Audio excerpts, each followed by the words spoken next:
안녕하세요. 저는 현재 자영업자이며 얼마 전까지 아내와 함께 경치 좋은 곳에 작은 브런치 카페를 운영하고 있었습니다. 아내와 저는 악연과 인연 사이에서 만나게 되었죠. 아직도 모든 기억이 다 돌아온 게 아니라서 과거의 저와 현재의 제가 혼동스럽기만 합니다. 눈을 떠보니 새하얀 병원 불빛에서 제 기억은 시작되었고 머리고 몸이고 온몸이 부서질 듯한 고통이 뼈를 때리더군요. 여의사와 간호사가 제 상태를 보니 이런저런 말을 걸어왔습니다. 빗길에 뺑소니 교통사고가 났습니다. 몸 상태는 생각보다 나쁘진 않은데 머리를 좀 다치신 것 같으세요. 혹시 본인 성함과 나이, 사는 곳이 어떻게 되시죠? 저는 머리야. 잠깐만요. 제가 머리가 너무 아파서 라며 질문을 하는데 제가 익숙한 듯 입을 때려하자 갑자기 머리가 지끈지끈 아파왔고 도통 제 이름과 사는 곳이 생각나진 않는 것이었습니다. 의료진들은 몇 번이나 제게 같은 질문을 해왔지만 전 대답할 수 없었고 정신이 혼미해지며 백지장처럼 하얘졌습니다. 도대체 내가 누군지 어디서 왔는지 지금 생각해보면 여긴 어디, 나는 누구, 정말 그 상태가 맞았던 것 같아요. 그때 저를 구했다는 여자를 만나게 되었습니다. 마르고 보통의 키를 가진 여자였는데 수수한 와중에 미인처럼 보이더군요. 제 상태를 보고 걱정스러웠는지 근심 어린 기색이 가득했는데 저는 생명의 은인이 왔다는 소리에 힘겨운 몸을 일으키고는 인사를 드렸습니다. 구해줘서 고맙습니다. 덕분에 황천길 갈 뻔했는데 살았어요. 라고 하니 여자는 덩달아 제게 같이 인사를 하며 조심스럽게 입을 띄었습니다. 다행이에요. 그래도 그 정도라서. 그보다 기억을 잃어버리셨다고 들었는데 정말 아무것도 기억 안 나세요? 네, 이 죽일놈의 기억력이 영체 구실을 못하네요. 걱정 마세요. 곧 돌아오겠죠. 아무튼 생명의 은인이신데 이 은혜를 어떻게 갚아야 할지 모르겠네요. 라고 얘기를 하니 여자는 두려움 반, 걱정스러운 반 얼굴로 저를 지그시 바라보는데 끄덕이며 하루빨리 쾌차를 바란다는 얘기를 하고 자리를 떴습니다. 그 와중에도 여자가 보였던 건지 그녀가 자리를 뜨자 다소 아쉬움이 느껴지더라고요. 병원에 며칠간 입원하면서 의료진의 도움을 받아 과거의 기억을 떠올리려고 애썼으나 머리가 단단히 고장이 난 건지 당초에 진전이 없었습니다. 의도치 않게 모질이가 돼가는 것 같아 한동안 미칠 것 같더이다. 기억을 못 찾는 것 빼고는 제 몸은 재활치료를 통해 하루가 다르게 완쾌되어 갔고 생명의 은인인 그녀가 또 한 번 모습을 드러냈습니다. 손에 예쁜 포장의 케이크와 음료가 들려 있었는데 제게 내밀더라고요. 빈손으로 오긴 뭐해서 제가 직접 만든 케이크랑 음료인데 마음에 드실지 모르겠어요. 정말 고마워요. 마침 달달한 게 땡겼었는데 이리 와서 같이 드시겠어요? 제가 넉살 좋게 얘기를 했지만 계속 어정쩡하게 서 있기만 하더라고요. 그러다 다리가 아팠는지 제 곁으로 다가와서 앉았고 내심 기쁜 마음에 여자에게 영양가 없는 말들을 붙여보았죠.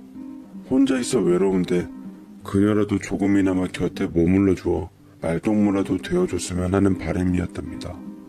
그녀는 제 얘기를 가만히 들어주었고 간혹 미소를 잔잔히 띄워주기도 했는데 참 예뻤습니다. 그녀의 웃는 모습을 보기 위해서 제 말은 더더욱 많아졌습니다. 그녀는 그 후 모습을 자주 드러내었어요. 신문이나 잡지 같은 것도 사오기도 했고 집에서 손수 만든 음식을 갖고 오기도 했습니다. 생명의 은인인 제게 이런 호의까지 베푸니 그녀가 실로 큰 힘이 되었습니다. 그리고 그 힘은 나중에 애정으로 발전하고 사랑이 되었죠. 병원에서 퇴원해도 된다는 연락을 받았을 때 그녀는 선뜻 목돈을 내어주었습니다. 모르는 사람한테 치료비까지 내어주니 어찌나 황송하단지요. 하도 굽신거리니 그녀는 말을 돌렸습니다. 퇴원하고 가실 곳이 없다면 저희 집으로 가실래요? 방 한 칸이 남는 게 있거든요. 갈 곳 없는 제게 담비 같은 말이었습니다. 그녀 역시 저와 같은 마음을 가진 걸 확신한 건 이때였던 것 같아요. 20평대의 작은 아파트였는데 제가 쓸 방은 깨끗한 침대와 서랍이 놓여져 있었습니다. 그녀는 그곳에서 어린 딸과 함께 살아간다고 하더라고요. 딸은 6살 아이였는데 멀찍이 떨어져서 흘끗흘끗 보는 게 저를 경계하는 것처럼 보이더라고요. 저희 딸이에요. 이름은 은소미인데 앞으로 이 집에서 찡찡거리는 소리를 달고 살 거예요. 라고 그녀가 말했고 저는 어린 그녀의 딸에게 살갑게 손을 내밀어 보았습니다. 제 넉살은 꼬맹이의 마음도 풀어주었네요.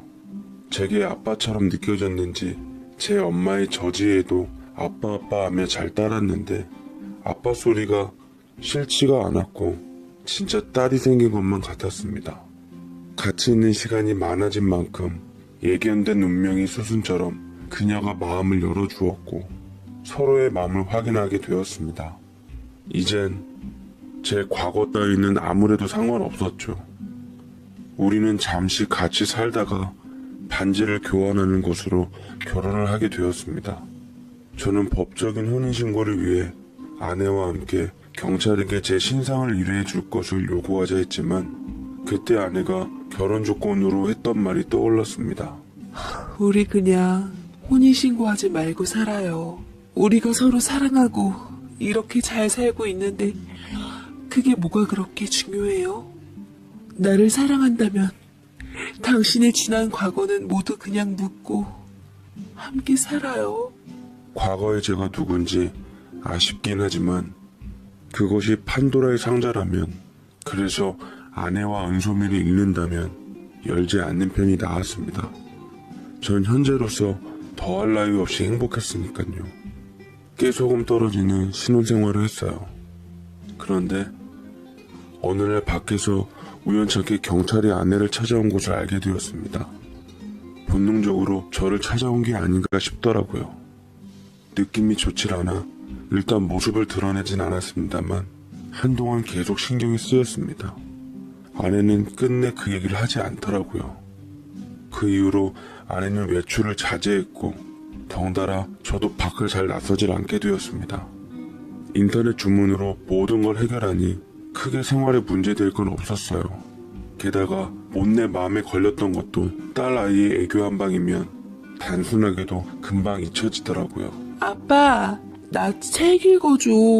엄마가 읽어주는 것보다 아빠가 읽어주는 게 더 재밌어. 라고 한나름 책을 가져오는데 얼마나 사랑스럽고 이쁘던지요. 제가 읽어주는 책의 목소리에 꿈벅꿈벅 졸다가 잠이 들고는 했는데 아이의 존재는 참 소중하구나. 남의 아이도 이렇게 이쁜데 내 자식은 얼마나 더 이쁠까 상상해 보았습니다. 그리고 하늘은 이런 제 소원을 들어주었는지 아내는 기적적으로 임신을 하게 되었습니다. 이게 꿈일까 생시일까 너무나 좋았습니다. 아내도 기뻐하는 것 같았어요.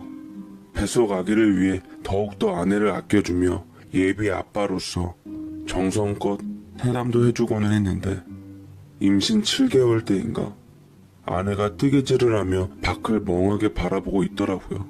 답답함이 느껴지는 것 같길래 저는 조심스럽게 제안을 붙였습니다. 여보, 우리 여행 갈까? 보니까 사람들 태교 여행이다 보다 많이들 가던데 우리도 은솜이 데리고 여행 한번 가자. 아내는 처음엔 거절했지만 은솜이까지 조르는 통에 어쩔 수 없이 가까운 교회로 1박 2일 여행을 다녀오기로 했습니다. 저는 몸이 무거운 아내를 대신해서 곤히 자고 있는 사이 제가 직접 짐을 챙기기로 했어요. 장롱 속에서 필요한 옷가지들을 이것저것 캐리어에 넣고 있었는데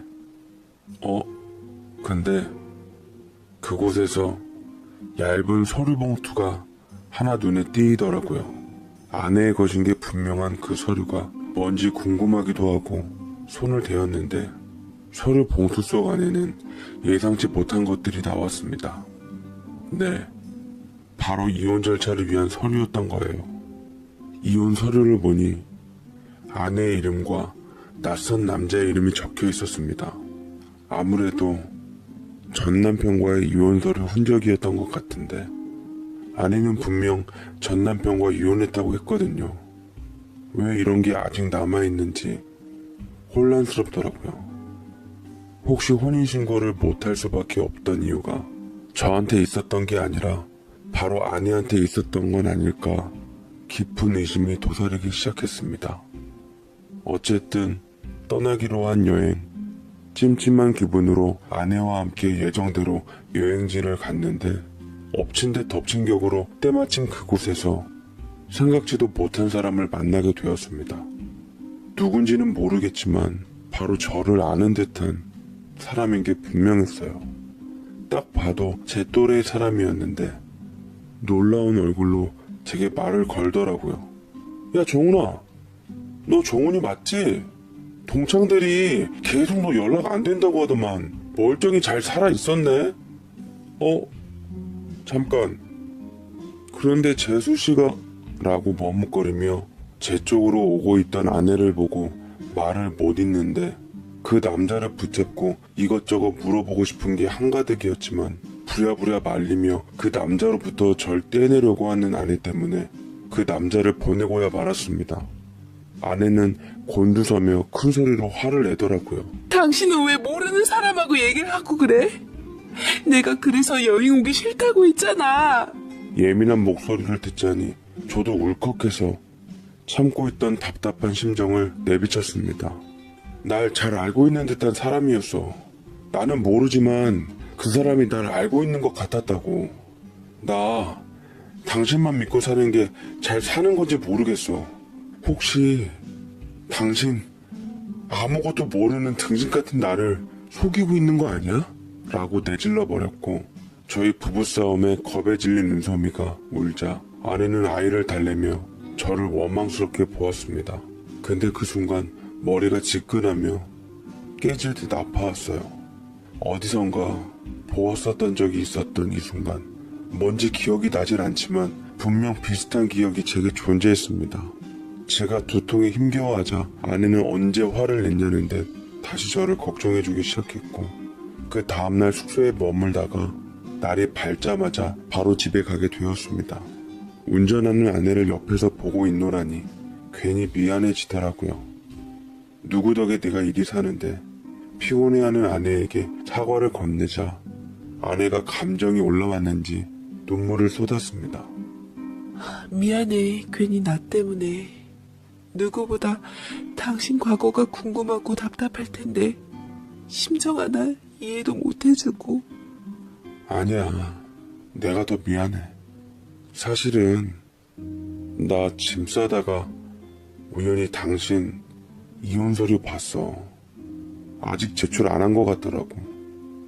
당신이 나랑 혼인신고도 피하는 것 같고 왠지 날 속이고 결혼한 것 같아 배신감이 들어서 그랬나 봐. 당신이 나한테 그럴 리가 없는데. 그치?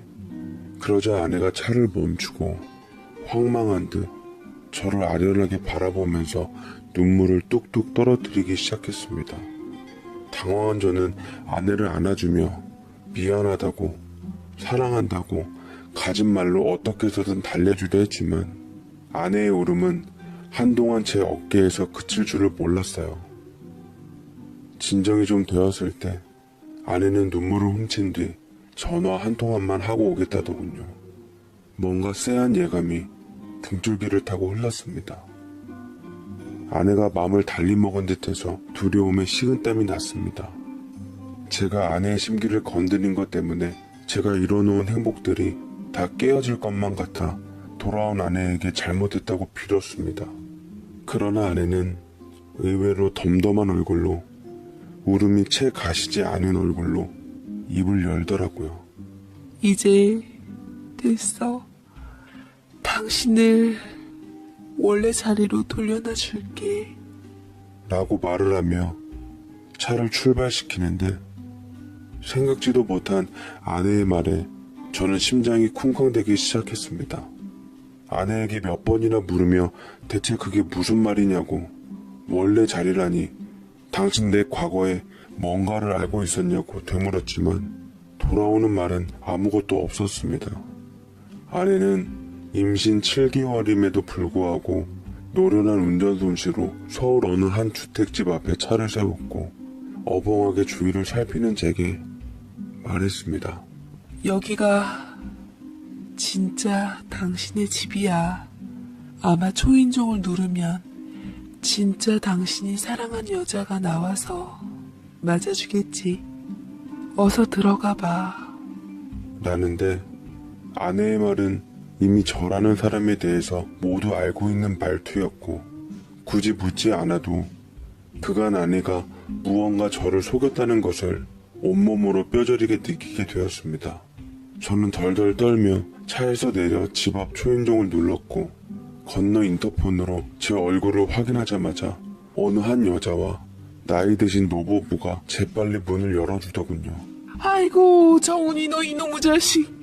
대체 1년 동안 어디서 무얼 하고 지냈어? 실종 신고를 해도 영 찾아볼 수가 없어서 애미가 얼마나 걱정을 했는 줄 알아? 어머님, 아버님이랑 나랑 온 가족이 얼마나 당신을 찾았는데 전부인하고 드디어 이혼한다고 나갔으면서 감감무소식이니 당신 때문에 식구들 다 속병 도졌어. 그래도 건강하게 잘 돌아왔으니 됐다. 잘 챙겨 먹었는지 나갈 때보다 때깔은 좋아졌네. 은소 매미하고는 이제 완전히 정리됐으면 네 아들 얼른 호적에 올려야지. 태어난 지 반년이나 됐는데 출생신고도 아직 못했다. 일단 어여 들어가자. 라고 하는데 저는 들려오는 소리를 다 알아듣지 못한 채 다리에 힘이 풀려 주저앉아 버렸고 어찌할 바를 몰라 안에 있는 곳을 쳐다보았지만 이미 아내의 차는 연기처럼 사라진 후였습니다. 저는 얼떨결에 가족이라고 맞는 그들의 거처로 들어가게 되었고 그들은 한참을 떠들다가 제 상태의 이상함을 느꼈는지 호들갑을 떨며 큰 병원 응급실로 절 데려갔어요. 의사는 저를 진료하다 짧은 한숨을 내쉬더라고요. 전형적인 해리성 기억장애 같습니다. 무리하게 기억을 돌아오게 하는 것보단 지속적으로 약물 치료나 심리 치료, 최면 치료를 받아 천천히 상실된 기억을 회복하는 게 중요할 듯 합니다. 제 가족이라는 분들이 이 말을 듣고 어떡하냐며 소상난 분위기를 잡더라고요. 특히나 제 안사람이라는 사람이 애까지 낳은 마당에 이제 자기 어떡하냐고 제가 바보가 된 것처럼 얘기를 하는데 그녀의 친정엄마까지 와서 울며 불며 난리를 치는 통에 숨이 막혀왔습니다. 제 부모님이란 분들께 조심스럽게 물어보았죠. 제가 누구이고 어떤 삶을 살아왔고 제가 사라진 당시에 어떤 상황에 있었는지 부모님께선 가장 객관적으로 말씀을 해주시더군요. 저는 부모님의 진실의 입이 열릴 때마다 여태껏 살아왔다던 제 스스로의 삶에 경악을 금치 못했습니다. 저는 원래 가정이 있었던 사람이라고 했습니다.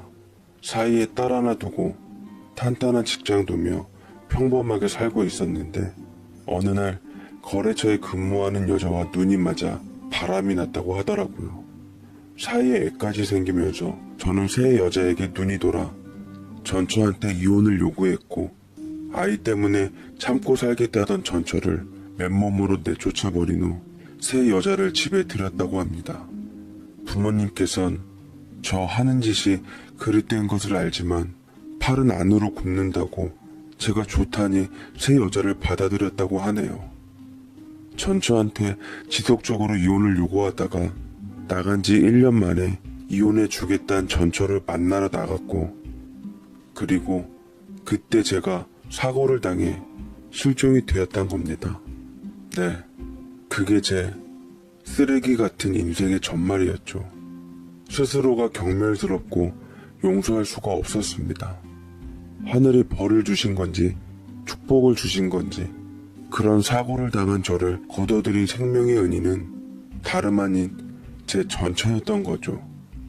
남의 딸이라고 생각했던 은소미는 제 친딸이었고 장롱 속에서 발견된 이혼 서류 또한 저와 전처의 법적인 이별을 위한 것이었습니다. 얼마나 그 여린 속이 상하고 괴로웠을까.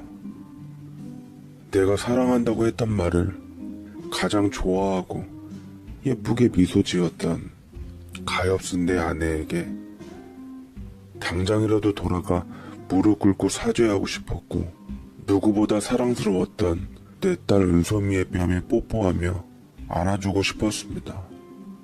나는 아내와 딸이 너무나 그리웠고 되찾고 싶었습니다.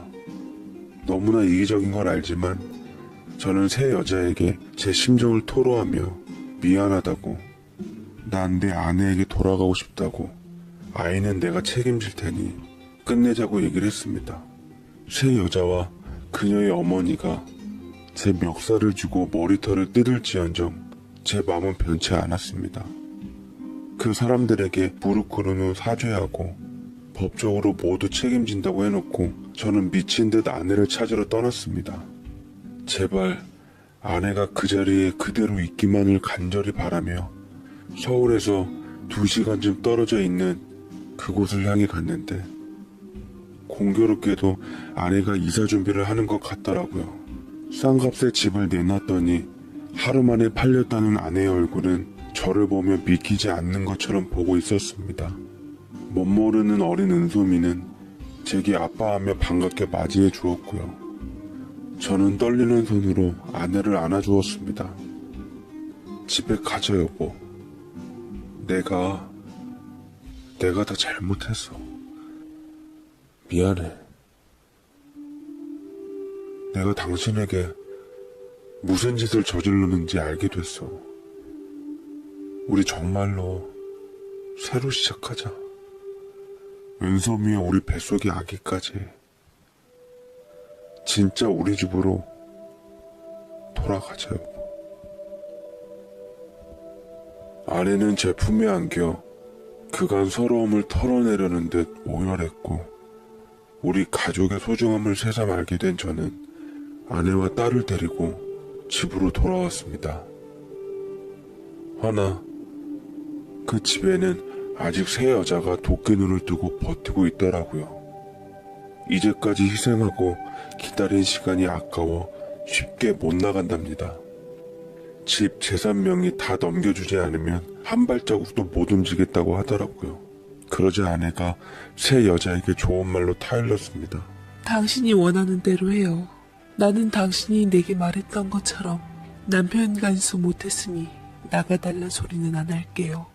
당신이 내가 미운 만큼 나도 당신이 밉고 법적으로 아직은 내가 당신에게 위자료 청구 소송을 할 수 있지만 누구보다 내 쫓기는 심정을 잘 아니 그러고 싶진 않아요. 라고 말하는데 새 여자는 얼굴이 불그락 푸르락 해지면서 한동안 집안에서 버티다 결국은 아이만 두고 야반도주를 하고 말았습니다. 아내는 새 여자가 버린 제 아들을 보살폈고 출산 후 아들을 낳은 후에도 제 아이처럼 똑같이 다 잘 키우고 있습니다. 새 아이의 아빠가 된 저는 한켠의 죄책감을 늘 품고 돈만 있으면 아빠 돼. 우리 이제 부모가 될 준비부터 해야 할 것 같은데 자기 기분은 어때? 라고 하니 갑자기 남편 얼굴이 잿빛이 되며 새하얗게 질리는데 잠시 통화 좀 하겠다고 자리를 비웠다가 죽상을 하고서 들어왔습니다. 저는 섭섭함에 잔뜩 목소리가 날이 서고 말았죠. 뭐야 자기. 찾아와준 우리 아기한테 고맙지도 않아? 책임지고 싶지 않으면 관둬. 나 혼자 낳아서 우리 복둥이 잘 키울 테니까 대신 나중에 아빠 노릇하려고 나타날 생각은 꿈도 꾸지 마. 라고 자리에서 일어서니 그제서야 남편은 제게 결혼하자고 하더라고요. 저는 진작 인사드렸던 예비시댁에 가서 며느리감으로 보였고 시부모님들께서는 넉넉한 인심으로 저를 예쁘게 맞아주셨습니다. 특히나 아버님께서는 남편의 결혼 문제에 걱정이 한가득이셨던지라 제게 엄지척을 올리며 우리 손주가 진짜 복둥이가 맞다고 하셨죠. 저희는 배불러 오기 전에 얼른 식을 치르고 부부로서 살아갈 수 있었습니다. 허나 남편은 너무 바빴어요. 아기 태어나기 전까지 딱 신혼생활이라던데 그 짧은 틈도 누릴 길이 없었습니다. 저는 배가 조금씩 불러오면서 일을 그만두려고 했는데 저희 친정도 시댁도 남편까지 다 말리더라고요. 저는 일단 아기 낳기 전까지는 당분간 틈을 봐서 그만두기로 했죠. 저희 친정 부모님들도 부부 공무원으로서 퇴직하고서 공인중개사 공부를 하시며 부동산을 차려 일을 하셨기에 집에서 전업주부 하는 걸 이해 못하셨어요. 분위기 속에서 어쨌거나 전 계속 일을 해야만 했죠. 출산 2달 앞두고 육아휴직 받은 후 처음이자 마지막으로 저만의 시간을 갖다가 드디어 아이를 출산했습니다. 우리 부부의 첫 아들이었어요. 그런데 아이를 출산한 날에도 남편은 출장이 잡혀 있어서 영상통화로 아이를 봤어요. 제가 조리원에 가 있을 때 간신히 한번 오기는 했는데 딱히 예뻐하는 것 같지도 않았고 괜히 아이와 제가 무시당하는 느낌이 들었습니다. 어쨌거나 조리원을 퇴소하고서 저는 집으로 왔는데 양가 부모님이 다 일을 하시는 바람에 저는 한 달 정도 산후도우미를 쓰고자 했어요. 밤잠을 못 자면 예민한지라 되도록 입주도우미를 쓰고 싶어서 남편에게 방 한 칸을 내주자 허락을 구했더니 남편은 의외로 큰 반대 없이 끄덕이더라고요. 그래, 당신 좋을 대로 해. 내가 바빠서 옆에서 못 도와주는데 그렇게라도 해야지. 당신 몸 빨리 추스르지. 성실하고 좋은 사람으로 구해. 쓰다 괜찮으면 좀 더 연장해도 되고. 저는 남편의 말에 뛸 듯이 기뻤고 남편의 허락이 떨어지자마자 손님용 방을 깨끗하게 치운 후 지역 맘카페나 인터넷 정보를 얻어서 좋은 사람을 구하게 되었습니다. 프리미엄급으로 베테랑 산모 도우미들 중에서도 최고 평이 좋으신 분이었는데 다행히 제가 예약할 때쯤 텀이 있어서 누가 모셔갈세라 재빨리 예약을 했습니다. 3일 후에 산후도우미 이모님께서 오시기로 하셨는데 아기를 돌보는 그 3일간이 정말 죽을 맛이었어요.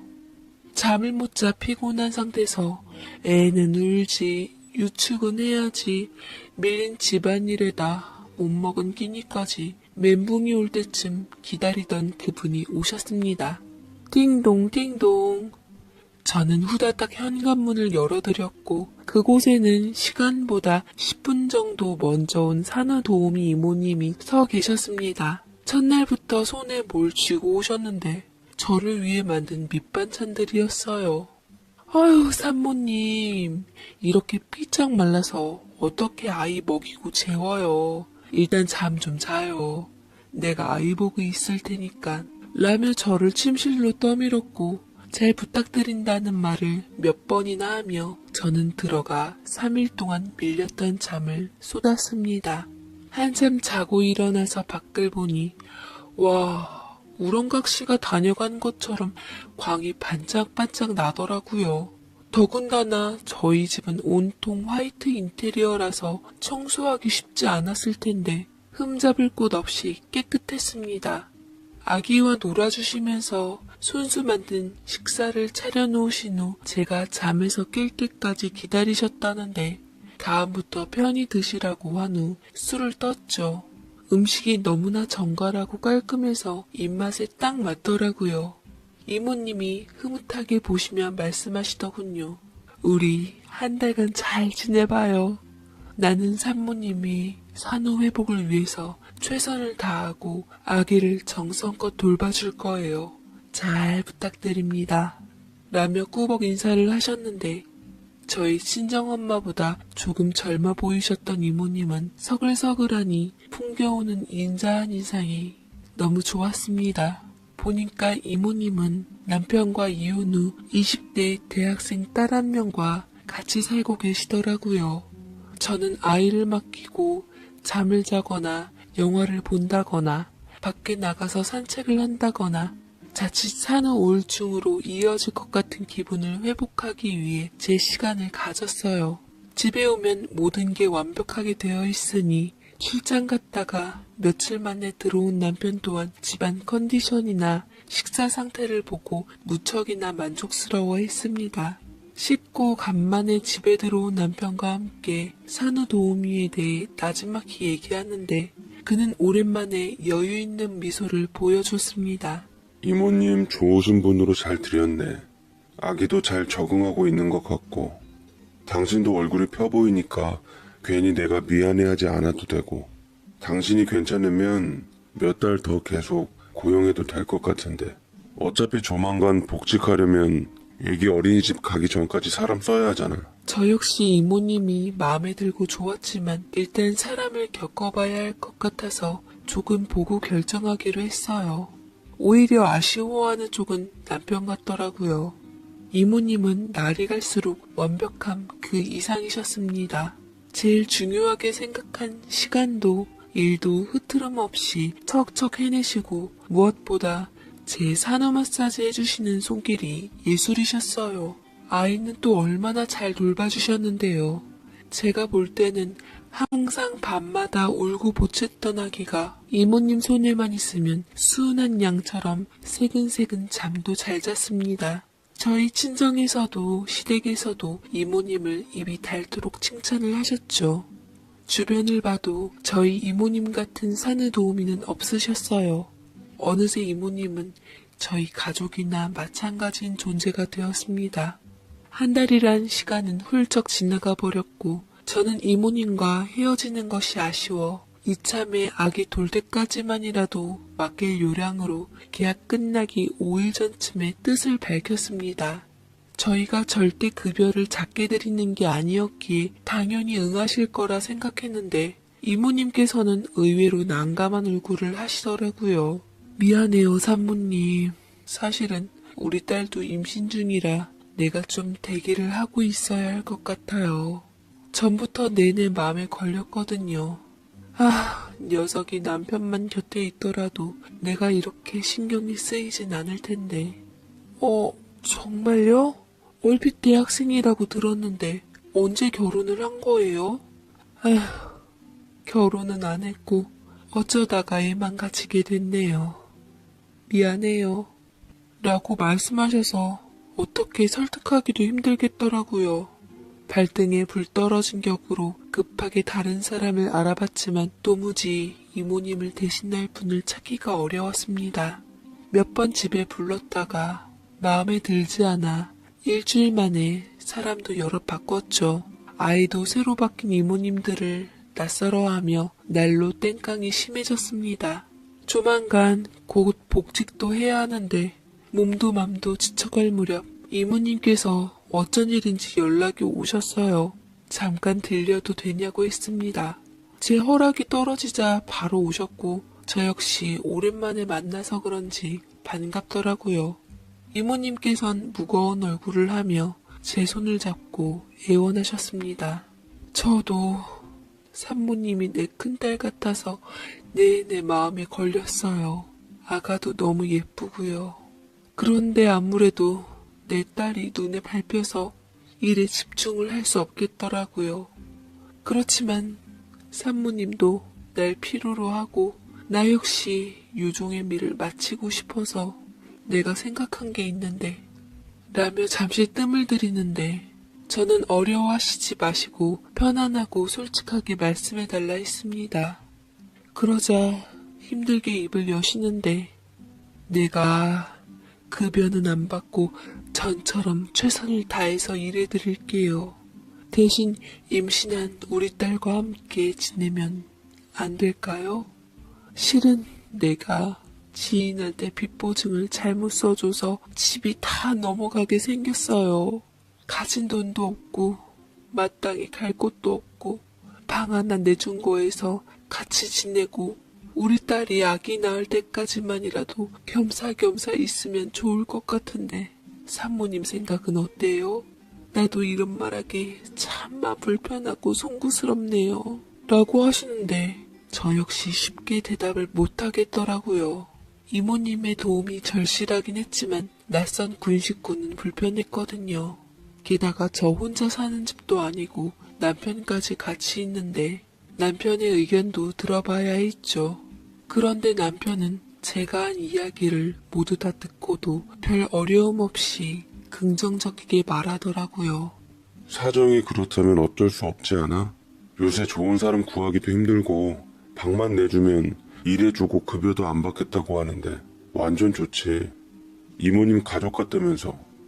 그럼 그 딸도 당신 여동생이나 마찬가지다 여겨.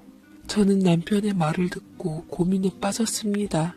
낯선 사람을 또 우리 집에 들인다는 게 염려스러웠지만 별 도리가 없었죠. 일단 같이 한번 지내보다가 언제든 불편하면 나가겠다는 이모님을 믿고 찝찝한 마음으로 복직하게 되었습니다. 그 전에 우리 집에 들어온 딸을 보았는데 앳된 티를 안 벗은 20대 초반 새파랗게 어린 아가씨였어요. 깡마르고 배만 볼록하게 나왔는데 막상 보니 거부감도 안 들더라고요. 이모님 닮았는지 싹싹하고 착한 편이었습니다. 언니, 제가 족발 사왔어요. 임산부한테도 수유하는 사람한테도 좋다고 해서 사왔는데 같이 먹어요. 아, 참참. 오늘 오빠도 일찍 온다고 했는데 그럼 기다려야 되나? 아니야. 우리 남편은 족발 별로 안 좋아해. 나중에 밥 차려주면 되니까 얼른 먹어. 이모님 딸은 저와 남편에게 언니 오빠라는 호칭을 쓰며 친근하게 다가왔어요. 예의 바르고 뭔가 열심히 사는 것 같아서 응원해주고 싶은 캔디 같은 여자애였습니다. 남편도 마찬가지였는지 막내 여동생 대하듯 귀엽고 편하게 대했는데 생각보다 둘이 가까워지는 속도가 빨라서 내심 좀 그럴 때가 있었죠.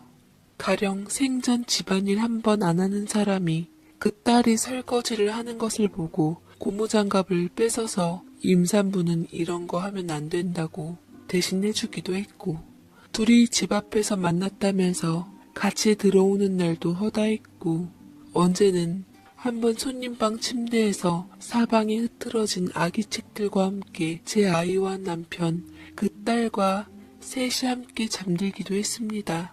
너무 기가 막혀 제가 하도 난리를 치니 남편은 솔직히 안방 침대에서 잔 것도 아니고 애한테 책 읽어주면서 놀아주다 잠든 건데 왜 이렇게 예민하게 굴어?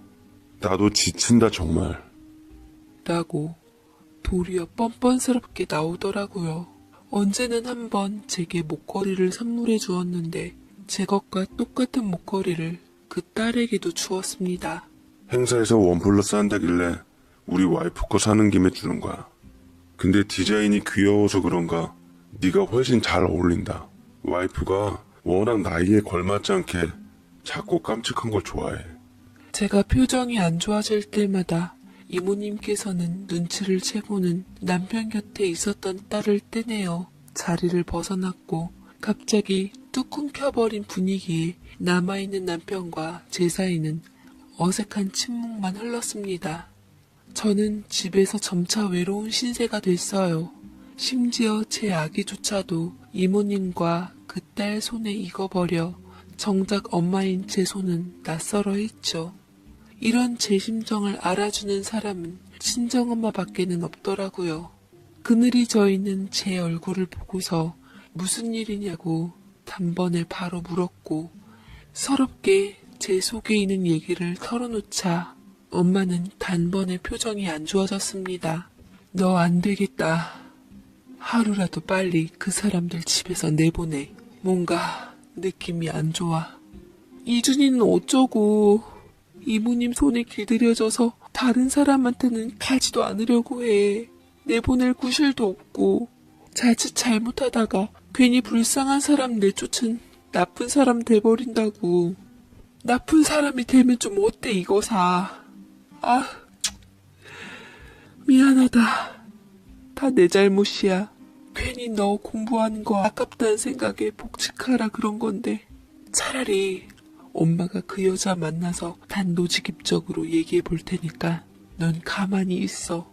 라며 친정엄마는 이모님과 따로 자리를 마련해 얘기를 해보기로 했습니다.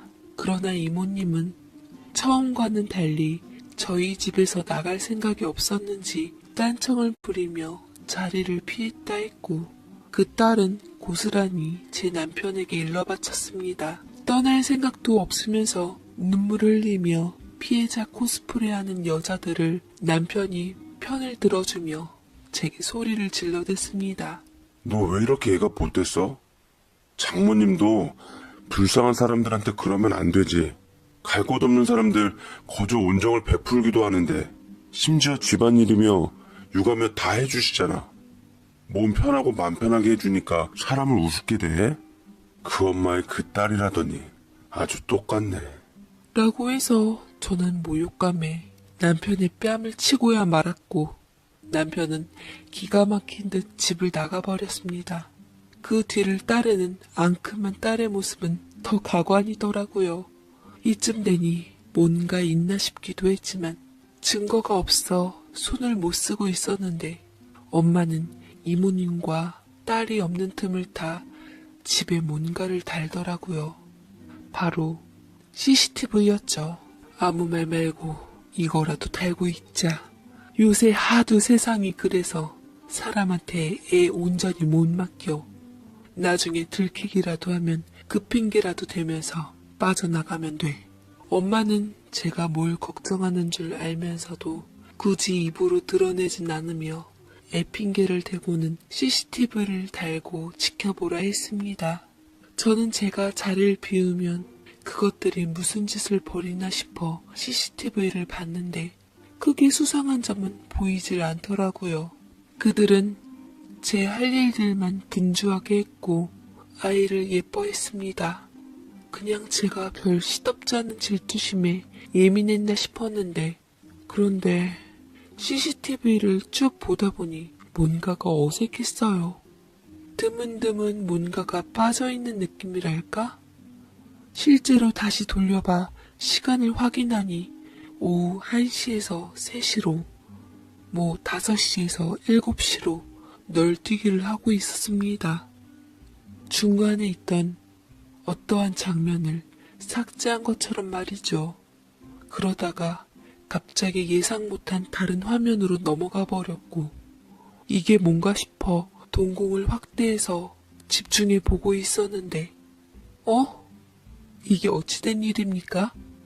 남편과 그 여자가 안방을 들어가고 있는 모습이 뒷공무니만 짧게 포착된 게 아니겠어요? 게다가 곧 이모님이 천천히 CCTV 쪽으로 오시더니 얼굴을 들이미시면서 섬뜩한 표정과 함께 CCTV에다 손을 잡아채는데 지지직거리며 심하게 흔들린 후 바로 아무렇지 않은 듯 또 다른 평온의 일상적인 장면들이 담겨져 있었습니다. 저는 하마터면 너무 놀라서 비명을 지를 뻔했어요. 이게 어찌된 일인지 생각을 하고 이해를 해야만 했습니다. 멍하니 CCTV에서 눈을 떼지 못하고 있을 때 한참 있다가 제가 등장한 모습이 보였어요. 영상 속 제 어깨는 무척이나 처져 있었고 힘이 없어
보였습니다. 지친 듯 힘없이 안방으로 들어갔던 제 모습이 너무나 가여웠습니다. 눈물이 날 정도로 말이죠. 쭉 지켜보니 아무래도 이모님이 CCTV의 존재를 알고서 서투른 솜씨로 메모리를 빼 드문드문 삭제를 했던 것 같았고, 마지막 이모님의 모습은 어떻게 실수로 못 지웠는지 그대로 남겨져 있었던 것 같았는데, 저도 모르게 많은 의미의 눈물을 떨궜습니다. 온몸이 후들후들 떨리더군요.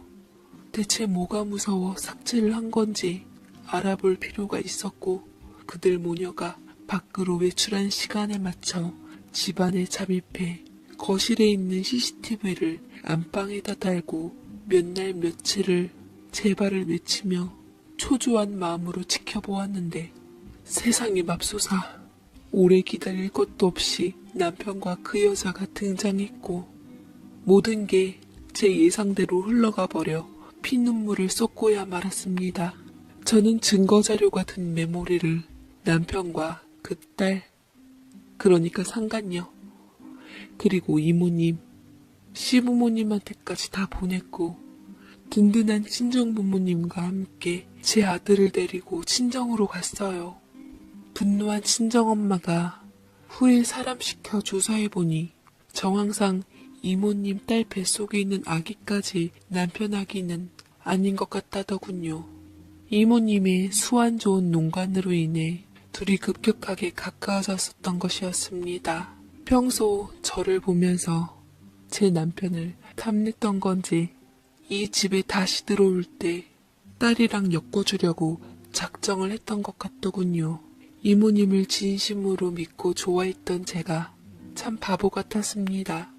남편은 한바탕 뒤집어진 시댁 식구들에게 등 떠밀려 뒤늦게 제 앞에서 사과를 하며 제 잘못을 뉘우치는 듯 했습니다만, 제대로 정신은 못 차렸는지 드라마 주인공 마냥 헛소리를 짓거리더라고요. 사랑에 빠진 게 죄는 아니잖아. 내가 미치겠는 건 두 사람을 다 사랑하고 있다는 거야. 난 그 애 없으면 못 살고 당신과도 이혼할 마음 없어. 당신에게 미안하지만 우리 불쌍한 사람들 지켜주는 셈 치고 지금처럼 함께하면 안 될까? 옛날에는 능력 있는 남자, 여자들 형님 동생하며 지냈다며. 내가 당신한테 더 잘할 테니까 우리 이대로 함께하자. 어? 이 인간이 절 얼마나 우습게 봤는지 말 같지 않은 소리를 해대는 남편에게 응징하기 위해 변호사를 선임해서 확실하게 법적 효력 있는 증거들을 모아 양육비와 이혼소송, 위자료 소송을 걸었고, 그에 합당한 대가를 치르게 했습니다. 당연히 상간녀와 이모님까지도요. 상간녀와 이모님은 몇 푼 물어주고 그 집을 나가면 그뿐이었지만, 제일 피해를 입은 남편은 불명예스러운 일에 휘말려 회사의 명예를 손상시켰다는 이유로 쫓겨났고, 대학원에서도 소문이 나 얼굴 들고 다니지 못하게 되었습니다. 시간이 지나고 사람들에게 자신의 불륜 사실이 잊혀지기만을 기다린다며 여전히 뻗대는데, 글쎄요, 인생사가 그 남자가 원하는 대로 흘러갈지는 모르겠네요. 그렇게 남편과 이혼 후 저는 아들 데리고 친정에서 잘 살아가고 있고, 어느 때보다 제 개발에 힘쓰며 열심히 일하고 있습니다. 오로지 아들의 미래만 생각하고 키우며 친정 부모님들과 함께 행복하게 잘 살아나가고 싶네요. 제 사연